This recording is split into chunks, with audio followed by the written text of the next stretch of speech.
All she wanted was to fill her gas tank and go home to her twin children. She was just tired, until they made her a target. Jennifer Johnson was running on fumes, caffeine, stress, and a mother's determination to make it home. After pulling a double shift at Baldwin County Hospital, her scrubs were wrinkled, her feet ached, and her mind was barely holding it together. All she wanted was to gas up and get back to her twins before midnight. But fate had other plans. It was just past 11:30 p.m. when she pulled into a dimly lit Shell station off Highway 22 on the outskirts of Milledgeville, Georgia. You know the type: buzzing overhead lights, bulletproof glass at the counter, and a snack aisle no one really wants to walk through. Her silver Camry rolled up to pump 4, engine still running. She reached for her card, and then came the headlights. 2 sheriff SUVs boxed her in. Just like that. 2 officers stepped out. Young, stone-faced, hands resting on their belts like something might go down. Jennifer's heart skipped, but she kept her hands visible. "Ma'am, license and registration." She blinked, confused but calm. "Is there a problem, officer?" They claimed her car matched a suspicious vehicle. No plate number. No real description. Just vague suspicion. She showed them her hospital badge, still clipped to her scrub top. "I'm a nurse. Just finished my shift." They didn't even look at it. "ID now." She moved slowly, carefully. Her hand trembled as she reached for her wallet. No sudden moves. No raised voice. She knew the drill. Still, the questions kept coming. "You live around here?" "Yes." "You got someone in the car with you?" "No, just me." "Then pop the trunk." She froze. "Excuse me." "Pop the trunk." Her patience cracked. "On what grounds?" "Routine check," one of them said, voice hardening. His hand brushed over his holster, not grabbing, but reminding. Jennifer swallowed. Not tonight. Not after 14 hours, saving lives. Not with her babies waiting at home. She did the only thing she could. "I'm calling my father." "Ma'am, you're—" I said, "I'm calling my father." Not loud, not defiant, just certain. He picked up on the first ring. "Daddy, I need you at the Shell station off Highway 22. Right now." 3 words came back. "I'm on my way." The officers didn't back down. If anything, they stepped in closer, eyes narrowing like her calmness was a threat. "You don't want to make this harder," the taller one said, Officer Hobson. Still, Jennifer stood her ground. "You asked for ID. I gave it. You asked where I live. I answered. Why are you still pressing me?" Then a voice interrupted. A young clerk from inside the store, maybe 19, hoodie stained with fryer grease, stepped out. "She's been here 2 minutes. Ain't bothering anyone. Cameras caught everything if y'all need it. Go back inside," Hobson barked. But the moment had shifted. Jennifer's hands were shaking too hard to pump gas, but she wasn't backing down. "I'm not scared of you," she told them. One officer smirked. "You should be." But then came the sound they didn't expect. Tires crunching gravel.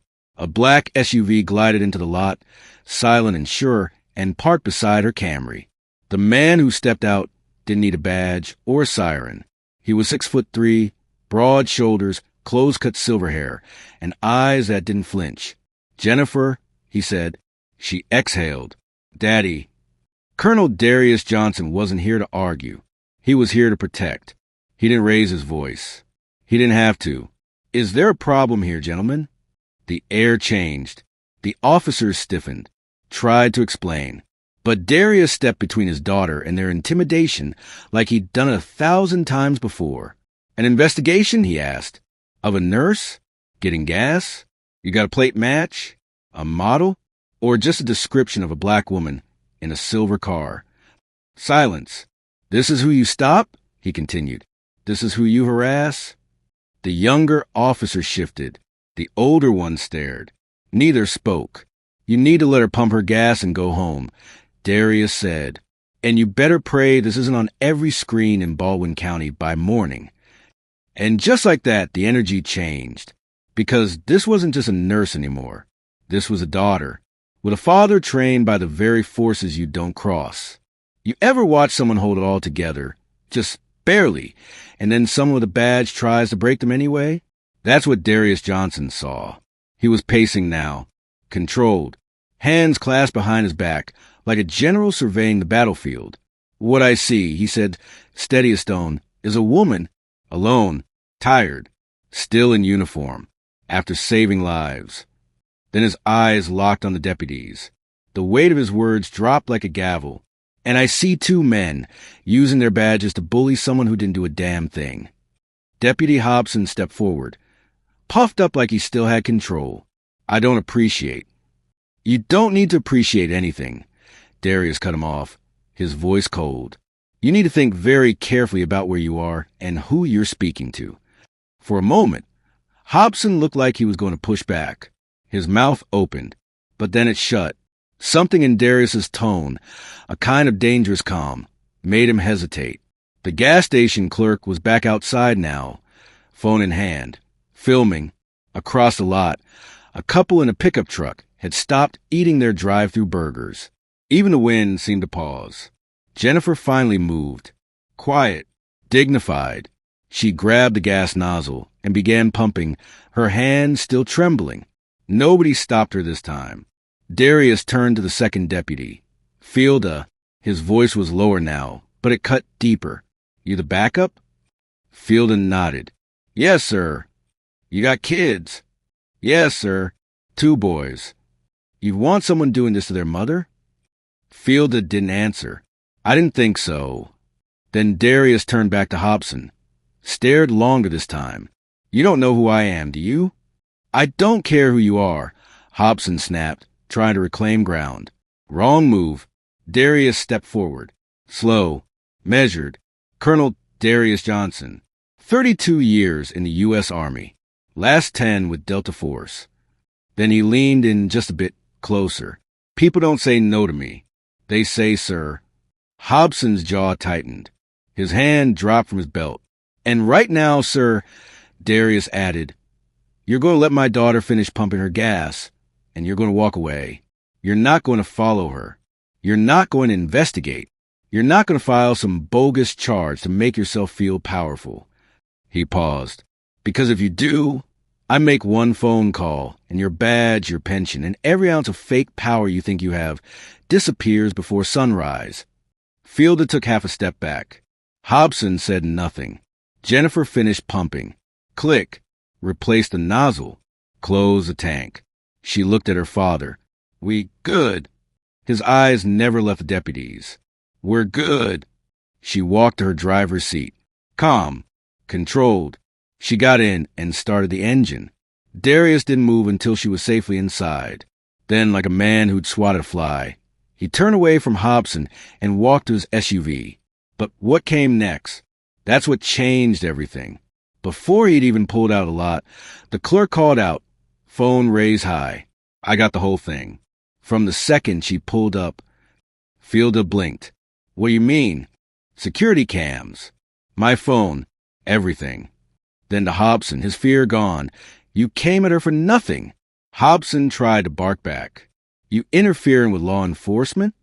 Nope, the kid said. Just keeping folks honest. Inside the store, old Mr. Burton was already pulling up security footage. Crystal clear views of the pump's sidewalk and the deputies' SUVs. He muttered under his breath, "This ain't gonna look good."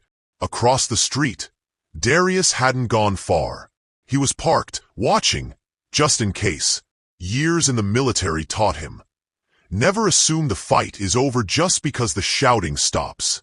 Inside the station, Mr. Burton made a quiet phone call. Mayor Klein? You're gonna want to see this. Back in her car, Jennifer hadn't moved. Her hands gripped the wheel, even though the car was in park. Darius walked across the street and tapped on her window. She rolled it down. You okay? He asked. I'm fine, she said. Flat. Hollow. Just angry. He leaned against the roof. You held it together. They always look at me like I'm lying, she whispered. Like being black and tired in public is a threat. He looked at her for a long time. You didn't fold. You didn't cry. You stayed standing. But I shouldn't have to. No, he agreed. You shouldn't. She turned. Were you always this calm? A small smile broke across his face. Not always. But I learned something.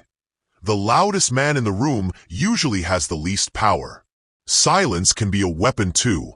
She nodded. I need to be more like that. No, he said. You need to be you. But you don't have to fight every battle alone. Just then, another car pulled into the lot. A sleek black sedan. A man in a navy suit stepped out, clipboard in hand, walking straight toward Mr. Burton. Mayor Clive Klein. No stranger to scandals, but he knew the look of a situation about to blow up. He reviewed the footage twice. No words, just a tight nod. Outside, Fielda got into his cruiser. Hobson followed. Quiet. Darius stepped back as Jennifer prepared to leave. You heading home? He asked. Yeah. I'll follow. No argument. They pulled out together, one behind the other. Calm. But this wasn't over. The next morning, 3 names sat on the mayor's desk. 2 deputies, and a gas station clerk. One with a complaint, one with a record of overstepping, and one with receipts. By 9 a.m., Baldwin County was buzzing. A video had hit local Facebook groups, 2 minutes long, shaky, but damning. A nurse, 2 deputies, and a father who shut it all down with nothing but a voice and a stare. By noon, the sheriff's office issued a statement. The incident at the Shell station is under internal review. Both deputies have been placed on administrative leave pending investigation. But the town was already talking. Down at Bishop's Diner, Miss Linda said, Jennifer Johnson? That's Shirley's girl. Always been respectful. At Baldwin General, Jennifer clocked in like nothing happened. But her co-workers looked at her differently now. One leaned in and whispered, Saw the video. You handled that like a boss. Jennifer just nodded. There were patients to check. IVs to hang. No time to unpack the storm she just walked through. Meanwhile, Darius made calls. Quiet ones. The kind that move mountains. But something still haunted him. Not the deputies. Not even the footage. It was Jennifer's calm. That unshakable stillness that only people who've been forced to be strong for too long carry. He remembered her as a little girl, waiting on the porch with her tiny braids bouncing as he came home from deployment. She never asked where he'd been, just hugged him like he was still 10 feet tall. Now she was the one standing tall, alone, under pressure, in a gas station parking lot. That night, he knocked on her door. She lived in a modest house near Lake Sinclair. Clean, quiet. The twins were in the living room. He wasn't there to fix everything, just to remind her. She didn't have to stand alone anymore. Jennifer Johnson's house was calm that evening. In the living room, her twin boys were building a Lego fortress, giggling, their little hands stacking bricks with a kind of focus only kids could muster. In the kitchen, Jennifer stirred a pot of chicken soup, the kind that felt like home. The smell reached the doorway just as her father stepped in. Smells like something real, Darius said, setting his keys down. Jennifer smirked without looking up. You eat yet? I always make room for yours. They sat down at the small kitchen table, steam curling between them, the silence warm, not awkward. Just the kind that happens when people don't need to fill space with words. After a moment, Jennifer spoke. You think anything's actually gonna happen this time? Darius tilted his head. It's already happening. That video? It's out there now. You're not just a nurse anymore. You're a symbol in a story that doesn't disappear quietly. I don't want to be a symbol, she said, voice low. I just want to raise my boys. Go to work. Buy gas without getting followed. I know, he said, steady. But sometimes, the story finds us whether we're ready or not. Jennifer stirred her soup, slower this time. I kept thinking, what if the boys had been with me? Darius leaned in. Then they would have seen how their mother holds the line under pressure, and how their grandfather shows up when it counts. She didn't reply, just reached across the table, squeezed his hand once, and let go. Across town, in a dim room at the sheriff's office, Deputy Fielder sat quietly watching the same video again. Jennifer standing in her scrubs, exhausted, surrounded.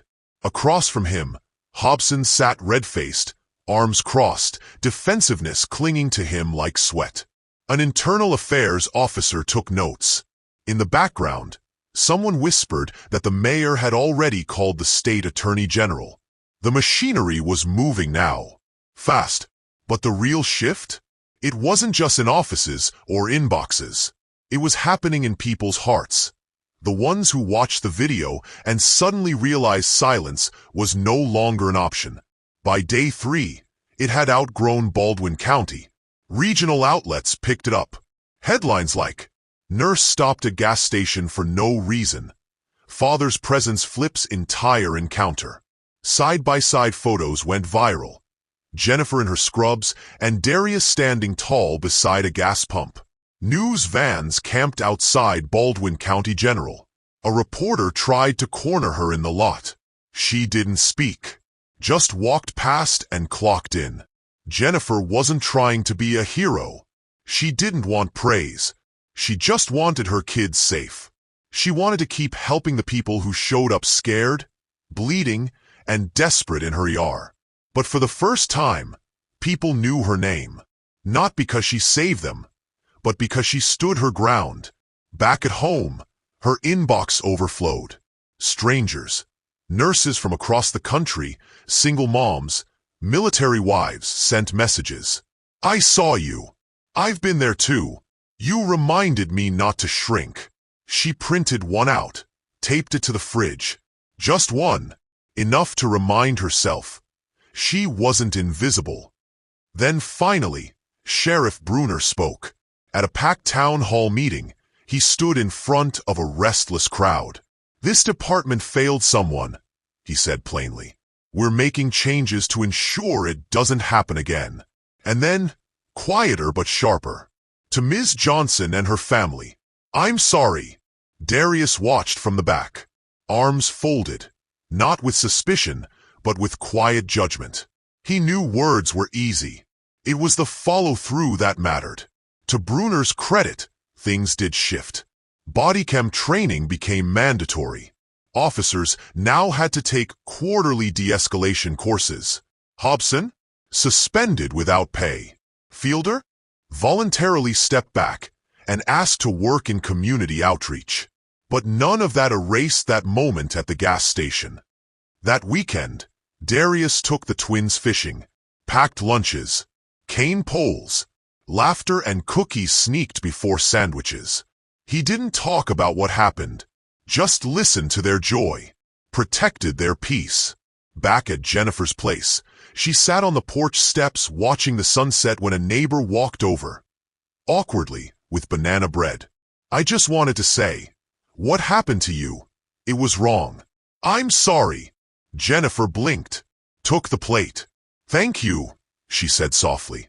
The woman didn't stay long, just waved and walked off. It meant more than any press coverage. Later that night, the porch was quiet. Soft jazz played through the window. Darius sat beside her. "You know," he said, "the headlines will fade. But those boys? They'll remember." Jennifer nodded slowly. "Yeah, that's what scares me." "Don't let it," he replied. "Let it shape them. Not into people who fear this world, but into people who stand in it, unshaken." She let his words settle, the kind of silence that doesn't need filling, because this wasn't about going viral. It was about truth, about standing up when no one else does, until someone finally does. Sunday was quiet. No new calls, no new videos, just quiet. Jennifer stood at her kitchen sink, rinsing a coffee mug. Outside, her boys were leaping off a tree stump pretending it was a rocket launcher. Pure joy. Darius was on the porch, polishing old boots. Silent, steady. Jennifer walked out beside him. "You ever wonder why I never joined the military?" she asked. He looked up. "I figured you just didn't want to." "I didn't," she said. "But not because I was scared. I saw the kind of man it made you. Respected, strong, always watching, always ready. But I wanted a different kind of strength. One that heals, that holds someone's hand and says, 'It's gonna hurt, but you'll make it.' That's why I became a nurse." He nodded. "You chose your battlefield. I didn't expect it to follow me to a gas station." He didn't respond, just sat with her in that truth. Jennifer looked at her boys again. "I want them to grow up knowing that asking for help isn't weakness, that strength doesn't mean silence." Darius nodded. "That's a lesson even grown men forget." The porch creaked as she shifted her weight. Then she said, "You know what stayed with me the most?" "What's that?" "When I called you, you didn't ask what happened. You just said, 'I'm on my way.'" He met her eyes. "That's all you needed to hear." Later that night, with the boys asleep, Jennifer sat at the kitchen table, a notepad in front of her, pen in hand. She wasn't a writer, but tonight, she had something to say. She wrote, "To the women who are tired but still standing. To the men who carry too much without saying a word. To the parents raising kids to be strong without being hard. To the daughters holding their breath every time flashing lights hit the rear view. I see you. Sometimes, you don't have to scream to be heard. Sometimes just standing still is loud enough. And if no one's shown up for you yet, call them. The right people always do, even if they come quietly." Asterisk, asterisk. She folded the note, placed it under a magnet on the fridge, next to the message from that stranger. Two sides of the same voice.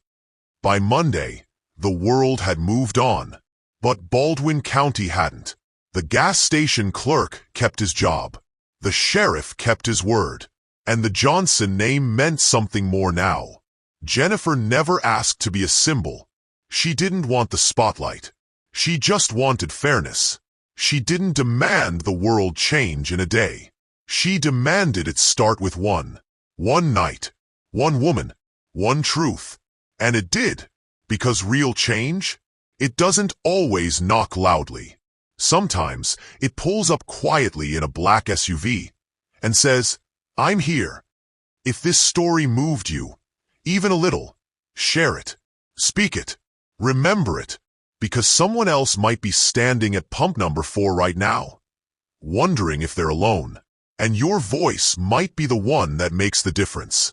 Subscribe for more stories that matter, stories that remind us asterisk. We're not invisible. We're seen, we're strong, and we're still standing.